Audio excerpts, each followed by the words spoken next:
तो हम लोगों ने ये देखा था लास्ट लेक्चर में कि जैसे सपोज आपके पास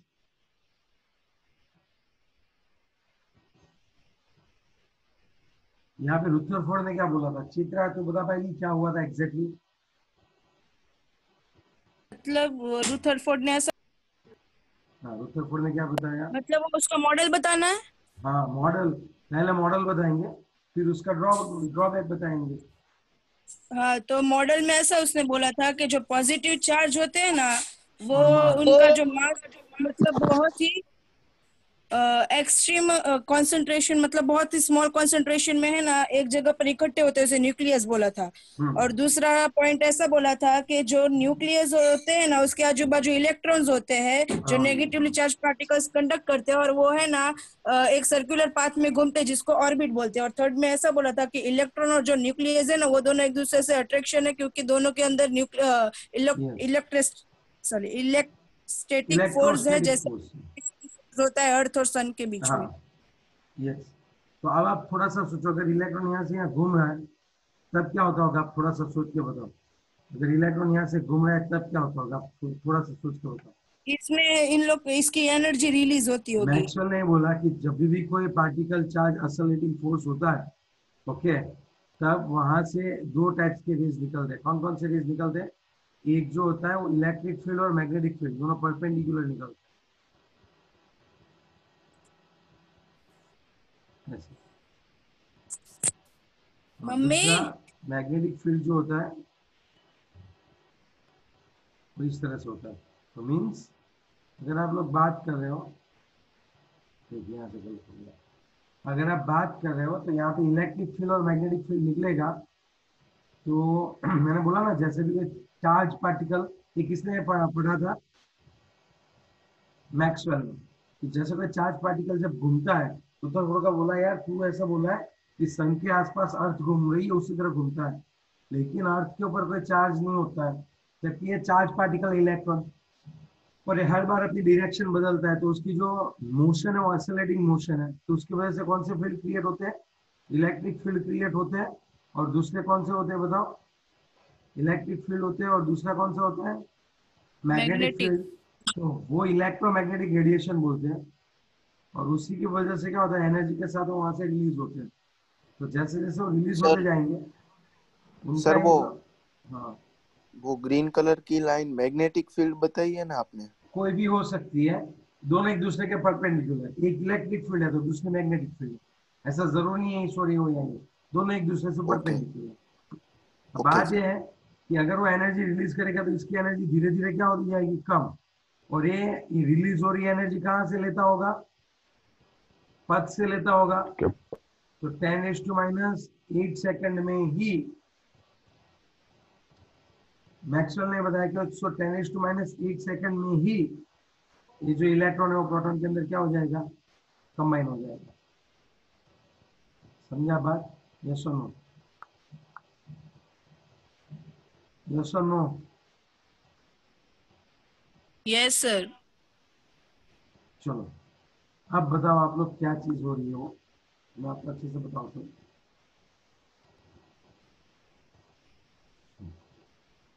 is it clear? Yes. Okay. अब हमें पढ़ना था इसके बारे में। अब इसने किसका जिक्र किया, इसने किसको बुलाया? अपने स्टूडेंट किसको बुलाया? रुथरफोर्ड ने नील्स बोहर, उसको बुलाया कुछ कर यार इसका, मैक्सवेल को आंसर देना है, कुछ ढूंढ के निकाल। तो उसने भी किसके ऊपर स्टडी स्टार्ट कर दी? उसने स्टडी स्टार्ट कर दी कि मैटर और पार्टिकल्स, मैटर और वेव के बीच में कौन सी इंटरेक्शन होती है, मैटर और इलेक्ट्रोमैग्नेटिक रेडिएशन के बीच में कौन सी इंटरेक्शन होती है, वो उसने डिटेल में स्टडी स्टार्ट करी। उसने बहुत सारे एक्सपेरिमेंट किए। फिर उसने बताया कि ये जो है ना इलेक्ट्रोमैग्नेटिक रेडिएशन जो दिख रहे हैं ना आपको, उसकी वो है ना दो प्रॉपर्टीज इंटैक्ट करता है। एक वेव प्रॉपर्टी भी इंटैक्ट करता है, और साथ ही साथ में कौन सी प्रॉपर्टी होती है उसकी? पार्टिकल प्रॉपर्टी भी होती है। पार्टिकल। दोनों प्रॉपर्टी होती है। जैसे मैं आपको एक एग्जांपल दे दूं कि आप जब भी क्या करो, अगर सोचो कि आपने कोई पानी में पत्थर डाला, क्या होता होगा बताओ? पानी में पत्थर डालोगे तो क्या होता होगा? पानी पानी थोड़ा ऊपर उठेगा, आएगा। जाएगा। वेव्स क्रिएट होंगे, ऊपर नीचे आगे बहता बहता आगे बढ़ेगा। अगर आप पानी के अंदर पत्थर डाल रहे हो तब क्या होता होगा? यहाँ से वेव्स क्रिएट होती है ना, इतना पोर्शन ऊपर आता है, फिर नीचे जाता है, ऊपर आता है, नीचे जाता है, धीरे धीरे कम हो जाता है। ऐसा होता है कि नहीं होता है? Yes sir. Yes sir. तो आप देखो इसमें दोनों नेचर है। ये एक तो वेव है, वेव नेचर में आगे बढ़ता है, और दूसरा वेव बना किसका होता है, कि किसकी वजह से वेव में पार्टिकल होता है? सर। ओके, पार्टिकल्स में कौन होते हैं? पानी में अगर है उसके पार्टिकल्स कौन से होते होंगे बताओ? Hydrogen, oxygen. वो कहते हैं H2 होते हैं मॉलिक्यूल। समझे आप लोग? Yes sir. तो पूरे का पूरा क्या होता है बच्चों? H2 होता है। ये बात तो समझ सर आपको? उस पार्टिकल हो गए हम्म? इलेक्ट्रोमैग्नेटिक वेव्स के अंदर कौन से पार्टिकल है? हाँ, तो वही तो क्वेश्चन आया यार, इलेक्ट्रोमैग्नेटिक रेडिएशन क्या है, क्या वो भी पार्टिकल कैसे बने हुए हैं? तो अभी तुम लोग सोच लो, इसके अंदर दोनों प्रॉपर्टी है, वेव प्लस पार्टिकल, आया ना? तो सेम तरीके से अगर इलेक्ट्रोमैग्नेटिक रेडिएशन आगे बढ़ रहे हैं, तो अगर इलेक्ट्रोमैग्नेटिक रेडिएशन आगे बढ़ रहे हैं,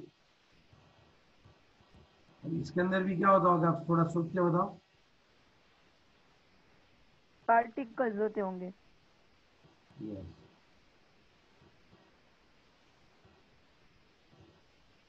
अब थोड़ा सा आप लोग सोचो, ये बात है। अब आप थोड़ा सा सोच लो ये बात, कि अब हम क्या कर सकते हैं इससे। अब ये किसके बने हुए हैं? अब दोनों प्रॉपर्टी हमें उसको पहले एक्सप्लेन करनी पड़ेगी। वेव प्रॉपर्टी और कौन सी प्रॉपर्टी भाई? कौन सी प्रॉपर्टी?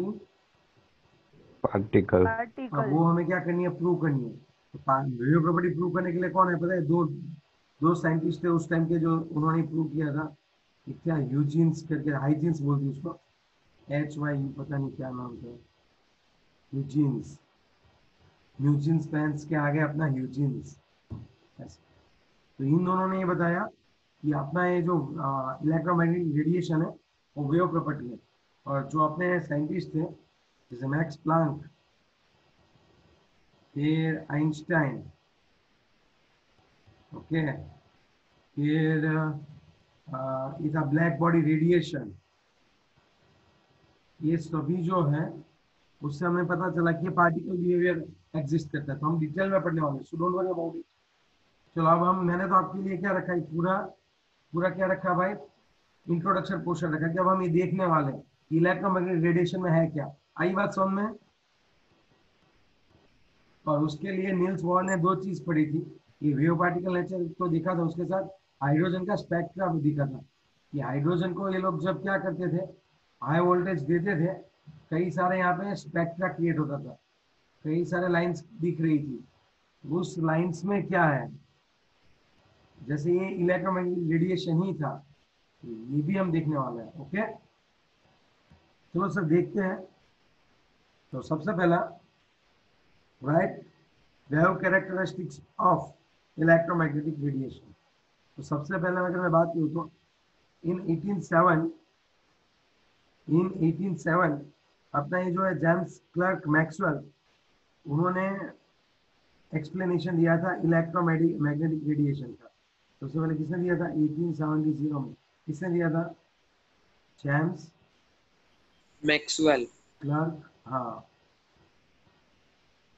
अपना ऑस्ट्रेलियन प्लेयर नहीं है भाई।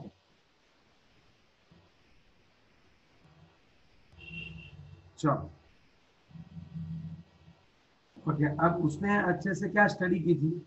उसने अच्छे से स्टडी की थी कि जब कोई भी चार्ज पार्टिकल्स, क्या होता है? Electrically charge particle moves under the acceleration. When electrically charge particle moves under the acceleration, ये तो सिर्फ मूव ही होता है। कौन? पार्टिकल। सुनो आप, मैं आपसे बात कर रहा हूँ, ये सपोज ये पार्टिकल है और इस डायरेक्शन में मूव हुआ, आप समझो अच्छे से। तो अगर ये इस डायरेक्शन में मूव हुआ तो क्या होता होगा पता है? जब ये मूव होता है ना, तो इसकी डायरेक्शन चेंज होती जाती है। आप समझे बात? हेलो, कई बार आपको मैं दौड़ने के लिए बोलूं तो अगर रेस लगी हुई है तो आप स्पीड से दौड़ते हो, कम रेस लगी हुई है तो धीरे धीरे दौड़ते हो, अकॉर्डिंग टू टाइम आप दौड़ते हो। यस और नो? यस। यहाँ पे ऐसा ही है। सपोज ये बहुत स्पीड से जा रहा था, यहाँ पे क्या क्रिएट हो रहा था? इलेक्ट्रोमैग्नेटिक रेडिएशन क्रिएट हो रहा था। यहाँ पे दोनों फील्ड क्रिएट होते थे एक दूसरे से परपेंडिकुलर। ये वाला कौन सा है? सपोज ये वाला इलेक्ट्रिक फील्ड है, तो अब कौन सा हम लोग ड्रॉ करेंगे? मैग्नेटिक।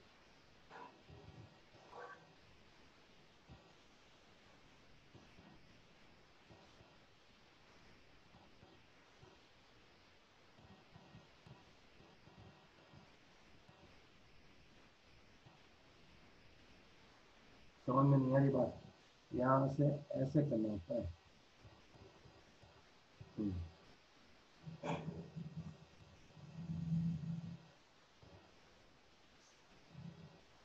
अब समझ में नहीं आ रही है, ऐसे करेंगे तो चलेगा। हाँ, अब समझा थोड़ा बहुत। ड्राइंग में मेरा पहला नंबर आता था बच्चे, लास्ट से पहला नंबर। ये ड्राइंग देख के पता चल गया। Thank you. इस तरह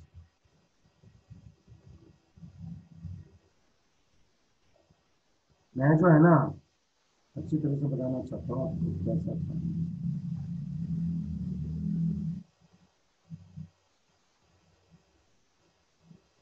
ऐसे ऐसे। हाँ, अब तू नहीं बोल सकता, ठीक है? ये थोड़ा ऊपर हो गया, वही ज्यादा। ओके, ठीक है। हेलो, हाँ सर। Yes, ये sir. वाली जो फील्ड है, ये वाली जो फील्ड है, ये कौन सी फील्ड है? ये थोड़ा ज्यादा हो गया, यहाँ से इलेक्ट्रिक फील्ड है। और ये वाली जो फील्ड है वो कौन सी फील्ड है भाई? ये कौन सी फील्ड होगी? अपनी मैग्नेटिक फील्ड होगी। दोनों एक दूसरे से क्या दिक्कत है? अब देखो एक बात क्या थी पता है, अगर इसकी वेलोसिटी के अकॉर्डिंग टू द वेव्स निकलती थी, हर बार इतनी वेव्स थी वो जरूरी नहीं थी। It's like a bunch of waves, उसकी स्पीड के अकॉर्डिंग। सपोज अब ये कम दौड़ा तो जो पहले इलेक्ट्रिक फील्ड की वेवलेंथ इतनी थी, अब वो इतनी हो गई। आप समझे बात? फिर से एक बार, अब आप एक ही चीज समझो, ये पूरा मैं एक ही लाइन में ड्रॉ करता हूँ, तब क्या आएगा मैं आपको बताता हूँ।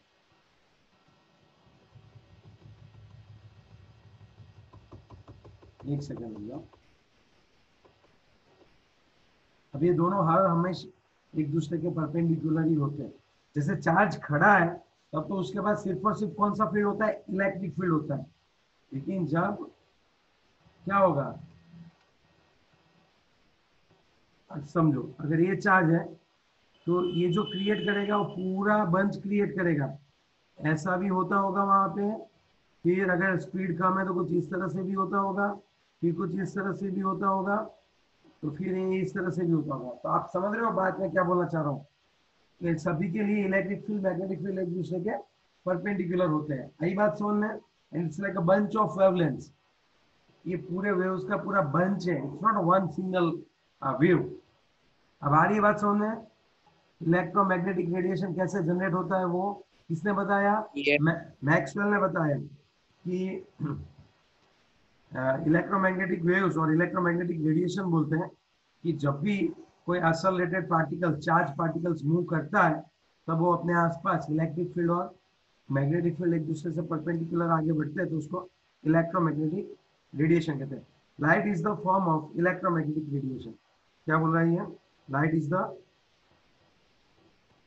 Is the form of electromagnetic radiation. और ये लाइट के बारे में तो बहुत मैक्सवेल ने जो स्टडी की उससे पहले भी बहुत सारों ने बहुत कुछ बता रखा था। ओके, न्यूटन ने इसको पार्टिकल बता के रखा था, इसने मैक्सवेल ने बताया। उससे पहले जो न्यूटन करके साइंटिस्ट था उसने ये बताया था कि ये जो वेव्स है वो पार्टिकल्स की बनी हुई है, लाइट अपनी, फोटोन बोलते हैं उसको। ओके, फिर 19वीं सेंचुरी में आप कौन आए पिक्चर में? सब पहले तो यही मानते थे कि ये जो सनलाइट है वो भी पार्टिकल्स की बनी हुई है, वो वेव नहीं है, ऐसा मानते थे। लेकिन जब ये मैक्सवेल और ह्यूजेंस ने प्रैक्टिकल किए तो उन्होंने ये प्रूव कर दिया ये सिर्फ और सिर्फ पार्टिकल नहीं है, तो डबल डुल की है, इसके अंदर तो वेव की प्रॉपर्टी है। तो उन्होंने बताया कि चलो एक काम करते हैं, अगर इसको वेव नेचर है तब आप बताओ, अगर सपोज इसको वेव नेचर भी है तो आप उसकी वेव प्रॉपर्टीज बताओ हमें। Wave properties of electromagnetic radiation, आ रही है बात समझ में? तो आप पहले ये सोच लो, आपको पता होनी चाहिए वेव प्रॉपर्टीज क्या होती है।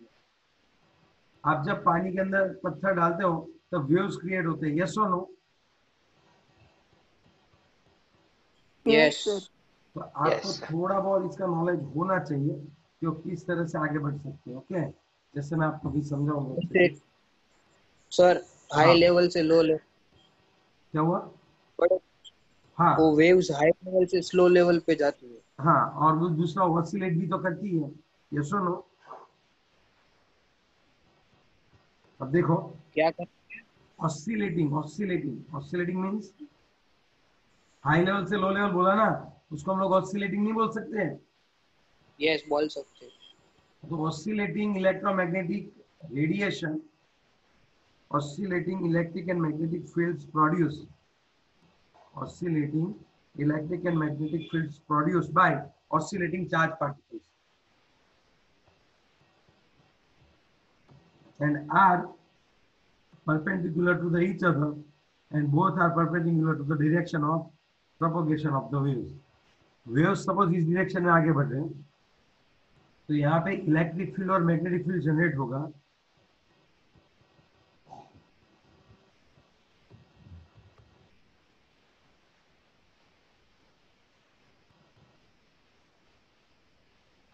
यहाँ पे कौन सा वेव जनरेट होने वाला है बच्चों बताओ? हाँ, अब थोड़ा बहुत आया, आई बात समझ में? यहाँ पे electric field and magnetic field दोनों एक दूसरे से क्या होते हैं? परपेंडिकुलर। और तीसरा, ये जिस डायरेक्शन में आगे बढ़ते हैं ना, उस डायरेक्शन से भी परपेंडिकुलर होते हैं। आप समझे मेरी बात पूरी तरह से? Yes sir. कि जैसे अगर यस सर। अगर आप यहाँ पे देखो तो ये डायरेक्शन ये है, तो इस और ऊपर नीचे कौन आएगा? ऊपर नीचे सपोज इलेक्ट्रिक फील्ड आ रहा है, तो ऐसे ऐसे कौन आएगा? ऐसे मैग्नेटिक। यस। तो दोनों परपेंडिकुलर होते हैं और जो डायरेक्शन होती है उससे भी परपेंडिकुलर। तो चलो वो आपको डायग्राम में दिख रहा है। Next one, second point, unlike sound waves और waves produce in a water, electromagnetic waves do not require medium and can move in a vacuum. अब हमें पता है साउंड के लिए हमारा एयर जो एटमॉस्फेयर वो रिक्वायर्ड है, वेव वाटर के जो वेव होते हैं उसके लिए क्या हो, ये वाटर चाहिए। लेकिन लेकिन unlike sound waves, electromagnetic waves, याद रखना हम वेव प्रॉपर्टी की बात करें, पार्टिकल की बात अभी नहीं कर रही हमने। याद रखना, electromagnetic waves do not require any kind of medium. पहला वाला पॉइंट कौन सा देखा कि वो परपेंडिकुलर होते हैं इलेक्ट्रिक फील्ड मैग्नेटिक फील्ड, पहला वाला। दूसरा वाला क्या देखा हमने? Electromagnetic wave do not require any kind of medium. ये वैक्यूम में भी आगे जा सकते हैं। किसमें आगे जा सकते हैं? वैक्यूम में भी आगे जा सकते हैं। अब अगर हम लोग बात करें तो ये जो वेव्स होते हैं उसमें सिर्फ और सिर्फ एक ही वेवलेंथ नहीं होती है। जो वेव्स होते हैं, आपको क्या लगता है उसमें एक ही टाइप की वेवलेंथ होती है क्या? नहीं, उसमें बहुत सारी क्या होती है?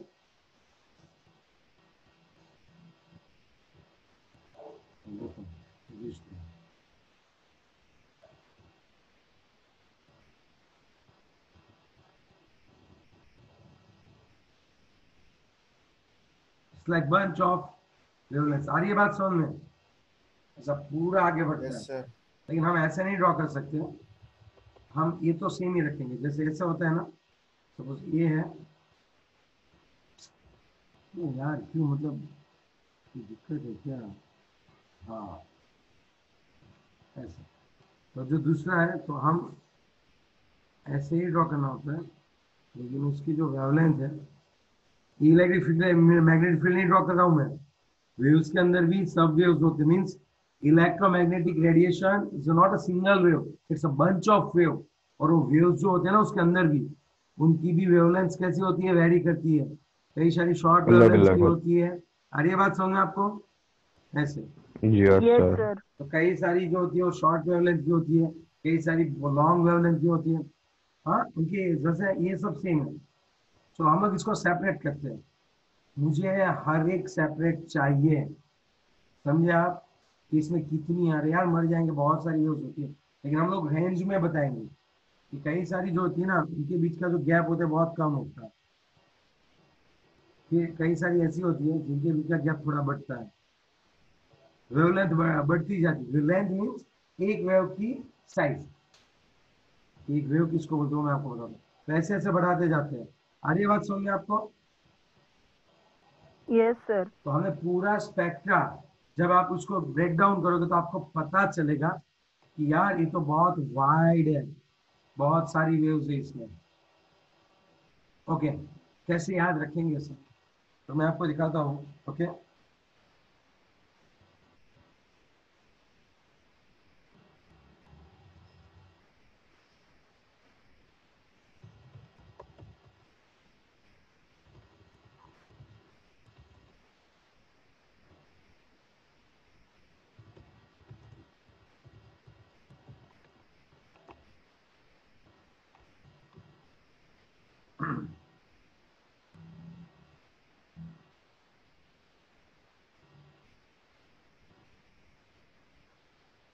ये वाला देख लो, दे रहा है कि छोटा पड़ रहा है, दिख रहा है आपको?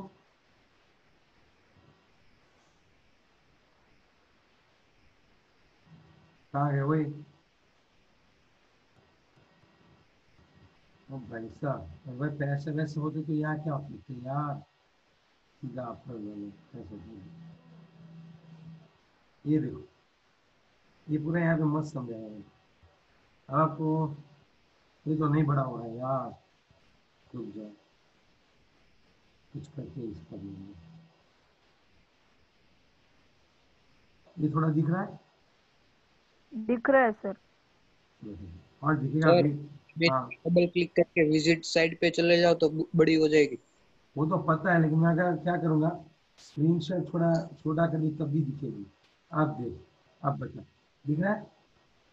यस सर, दिख रहा है यस बिल्कुल सर। अच्छे से। ओके, तो अब मैं जैसे सोचूं ऐसा अच्छे से समझना पहले। लेकिन आपको एक काम करो, तो फोर्थ पॉइंट चला लेता हूँ, उसके बाद थर्ड पॉइंट चलाता हूँ बच्चों, क्योंकि आपको भी पता नहीं चलेगा ना वेवलेंथ क्या होता है क्या नहीं होता है।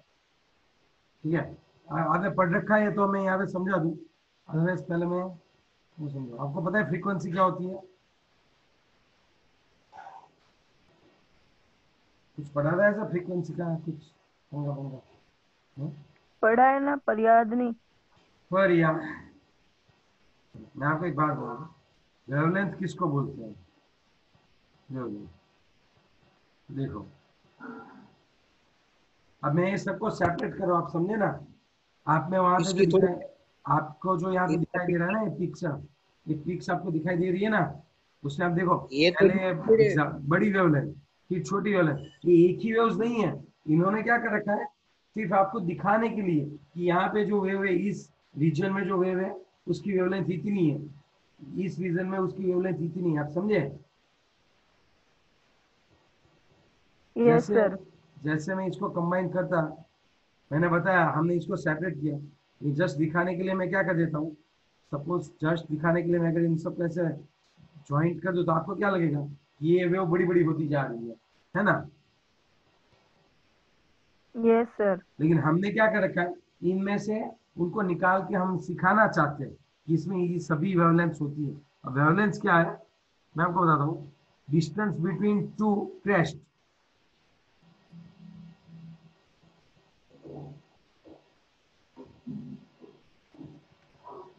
ये पॉइंट है और ये पॉइंट है, इनके बीच का जो डिस्टेंस उसको हम लोग क्या बोलते हैं, लैम्बडा बोलते हैं।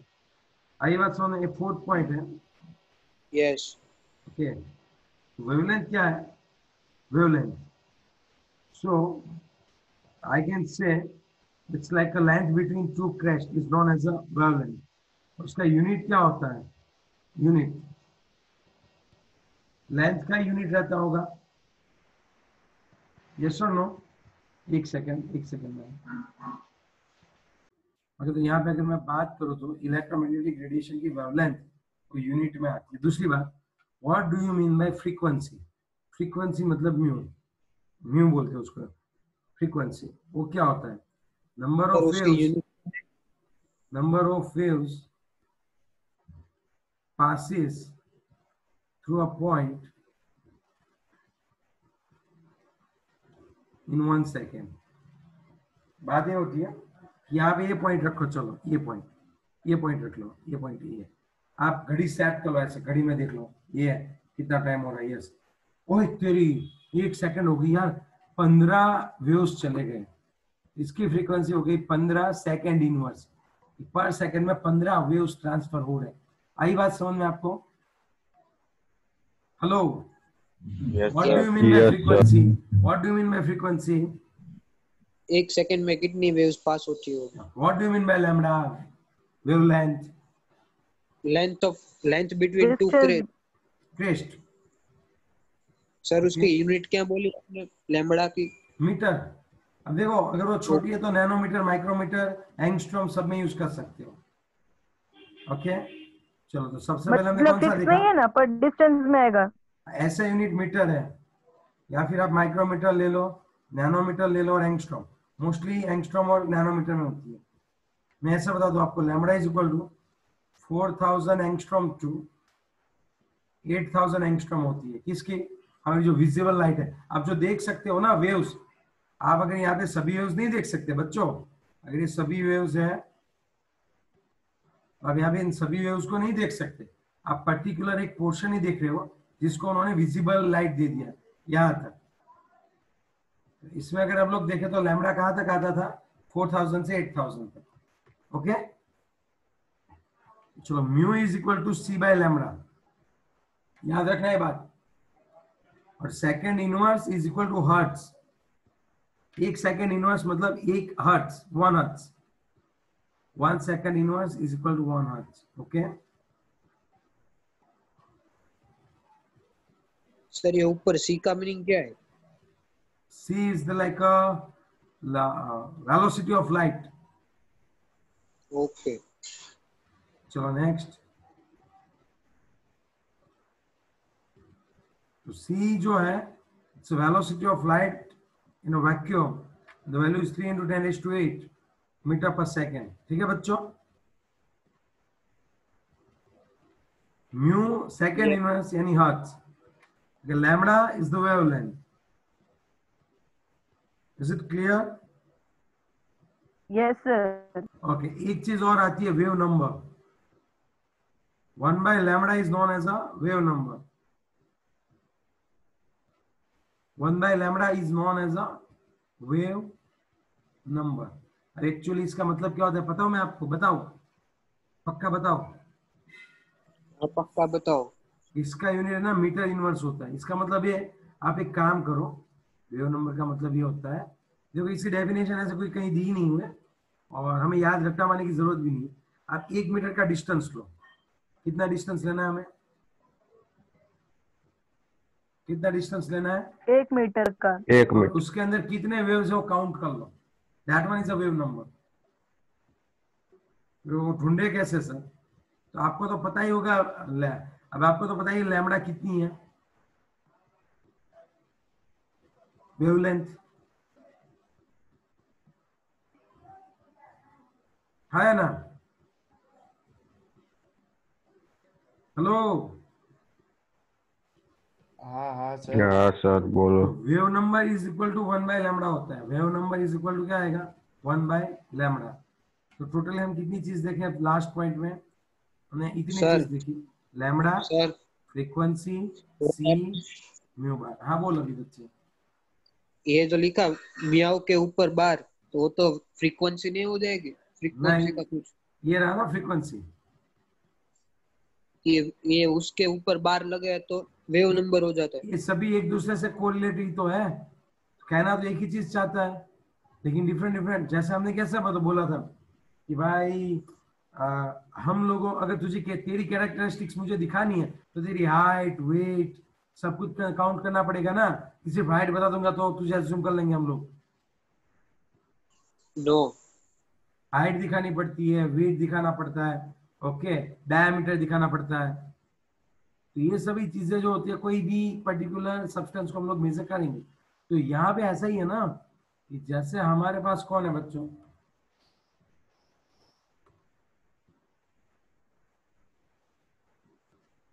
ये देखो यहाँ पे हमारे पास अगर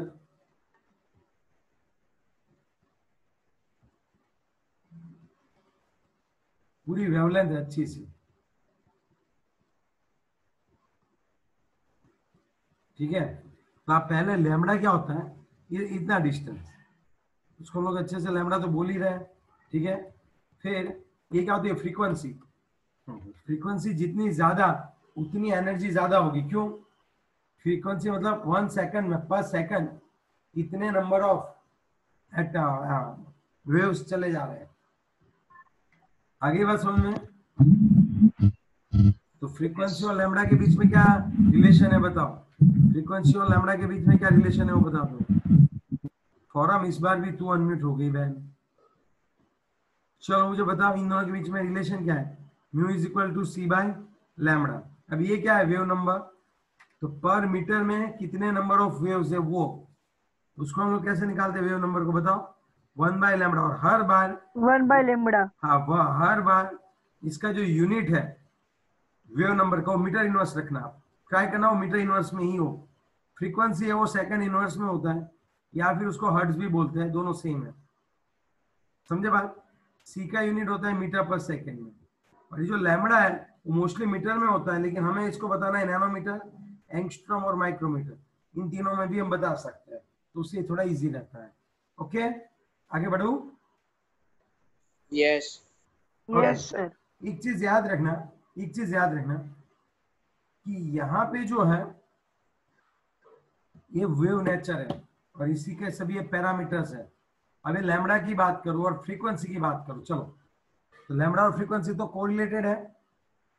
ये इन दोनों में से किसकी लैम्बडा कम है और किसकी ज्यादा है मुझे आप बता देना अच्छे से।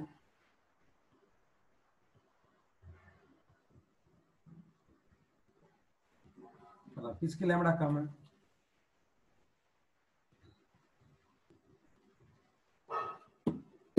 येलो लाइन ड्रॉ की उसकी। यस, येलो की लाइन की है उसकी कम। अब देखो आपके पास दो टाइप के वेव्स है, एक वेव्स ऐसे आ रहे हैं, अच्छा ये वेव्स है, और एक वेव्स ऐसे आ रहे हैं, बी वेव्स। आप बताओ कि किसमें वेवलेंथ ज्यादा है? ऊपर ए वाले में, नीचे वाले में। वेवलेंथ ज्यादा है। वेवलेंथ ए में ज्यादा ऊपर है। वाले में। वेव नंबर किसमें ज्यादा है? नंबर बी में। नीचे में। नीचे वाले में नंबर ज्यादा है। एनर्जी किसके पास ज्यादा रहती होगी? ओके, फ्रीक्वेंसी किसकी ज्यादा है? फ्रीक्वेंसी किसकी बी ज्यादा में, है? बी में, बी में। नीचे वाले बी। Yes, बी किसकी एनर्जी ज्यादा होती होगी? बी की, क्योंकि फ्रीक्वेंसी ज्यादा है इसलिए। That's what. और लैम्बडा कम है, ये बोल सकता हूँ। अब आ रही है थोड़ी बहुत बात समझ में? यस अब सर। आपको कैसे समझ में आ रहा है थोड़ा बहुत कि वो कैसे वेव्स होते हैं, सभी की जो वेवलेंथ है वो सब डिफरेंट डिफरेंट होती है ना? तो चलो अब लास्ट पॉइंट देखते हैं, लेकिन उससे पहले